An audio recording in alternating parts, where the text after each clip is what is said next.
Os irmãos Strugatsky são uma dupla de autores soviéticos que podem não ser tão populares na ficção científica quanto um Asimov ou um Philip K. Dick, mas eles têm grande influência no gênero, não só pela narrativa dos livros deles, mas pelas adaptações que eles renderam para a TV e para o cinema. Talvez a obra mais conhecida deles seja a novela Piquenique na Estrada, que se transformou no filme Stalker, um clássico do diretor Andrei Tarkovsky. Outras traduções para o cinema que se destacam são filmes como Os Dias de Eclipse, que foi dirigido pelo Alexander Sokurov. Esse aí traz muita experimentação nele, e também tivemos a distopia Difícil Ser um Deus, que chegou a ser adaptado mais de uma vez. Todos eles possuem algum elemento de ficção científica, seja a alteração da realidade por causa de um acidente espacial, ou um mundo em que os alienígenas invadiram, mas logo abandonaram. Já o longa Hotel do Alpinista Morto é uma obra que traz, além do sci-fi, o mistério de uma narrativa investigativa com uma atmosfera absurda e única que pode agradar qualquer fã de Twin Peaks ou Arquivo X.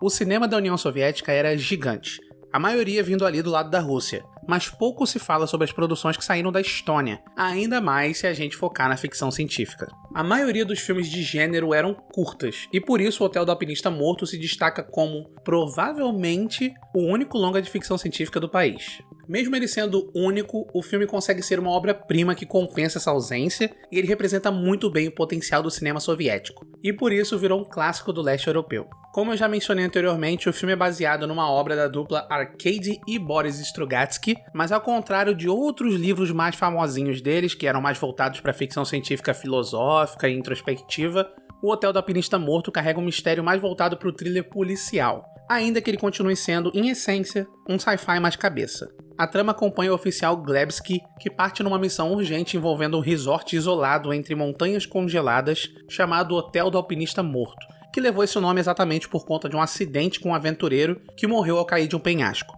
E essa é uma tragédia que ninguém consegue esquecer porque, além do nome do hotel, logo na entrada dele você tem lá um quadro gigante representando o homem morto. Assim que ele chega no lugar, o oficial percebe eventos e pessoas estranhas, mas ele não faz ideia de qual crime que ele tem que solucionar. Mas antes que ele pudesse ir embora ou desistir do caso, o Glebsky fica preso no local por conta de uma avalanche que corta a conexão dele com o resto do mundo. E é nesse cenário que a investigação começa de verdade, quando as vítimas surgem e eventos misteriosos passam a acontecer, fazendo com que todos os hóspedes virem suspeitos. A primeira coisa que algumas pessoas devem estar pensando é: onde que entra a ficção científica nisso tudo? Parte da surpresa do filme envolve exatamente o elemento sci-fi, o que pode dar uma dica do que está por vir. Eu costumo evitar entregar spoilers muito grandes da trama, a não ser que seja necessário. Aqui é até difícil estragar a experiência revelando detalhes da história, porque esse filme é muito mais sobre a própria jornada do que a conclusão. Ainda assim, ele tem uma baita conclusão, do tipo que deixa uma certa ambiguidade em elementos estabelecidos no começo, mas deixa outros aspectos bem claros para o espectador, incluindo uma cena de quebra da quarta parede que explica muita coisa e deixa ainda mais interessante essa experimentação do diretor. Então, o filme tecnicamente entrega muito do que está por vir logo no começo, e foi uma boa decisão, porque com certeza muita gente podia assistir esse filme, chegar na parte que ele abraça total a ficção científica e dizer alguma coisa do tipo: I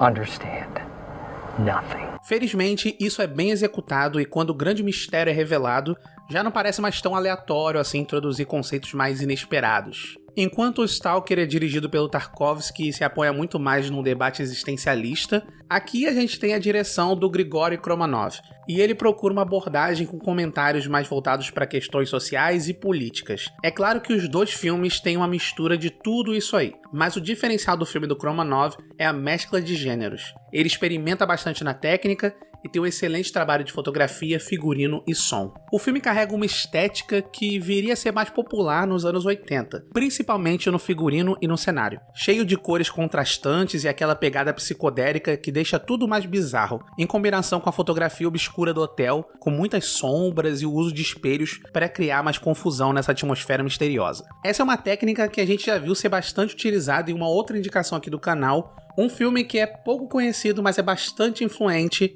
Mundo por um Fio. Mas tão importante quanto o trabalho de direção de arte é a música. A trilha sonora do Sven Grunberg também tem bastante presença. Ela é carregada de sintetizadores que lembram algo no nível das melhores bandas de música eletrônica, sem contar um pouco das composições de bandas como a Goblin fez ali para os filmes do Dario Argento, como Suspiria.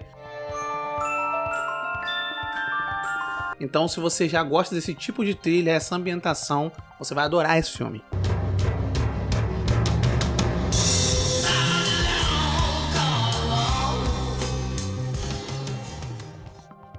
Grande parte da magia desse filme tá nessa parte técnica, com a edição fragmentada, de umas sequências que deixam uma montagem mais confusa, com a intenção de enganar o espectador, fazer com que você se pergunte o que acabou de ver. Por isso, esse é o tipo de longa que vale a pena assistir mais de uma vez, mas não só pela estética, também por todos os temas que ele levanta, principalmente considerando o período em que ele foi lançado, mesmo que a ambientação dentro do filme também seja um pequeno mistério. Através do protagonista, temos muitos debates sobre as contradições da justiça e os limites da lei, com um personagem que acredita estar fazendo certo em seguir as regras, mas não avalia suas próprias questões morais sobre os eventos bizarros do hotel. O Hotel do Alpinista Morto pode ser uma das poucas referências do cinema de gênero da Estônia, mas ele consegue ser um clássico da ficção científica, que pode ser um pouco difícil de encontrar para assistir, mas é uma experiência que merece imersão total, uma tela grande com aquela direção de arte belíssima e o som estalando com a trilha do Grunberg no talo. É uma inesquecível pérola sci-fi que não pode ser ignorada.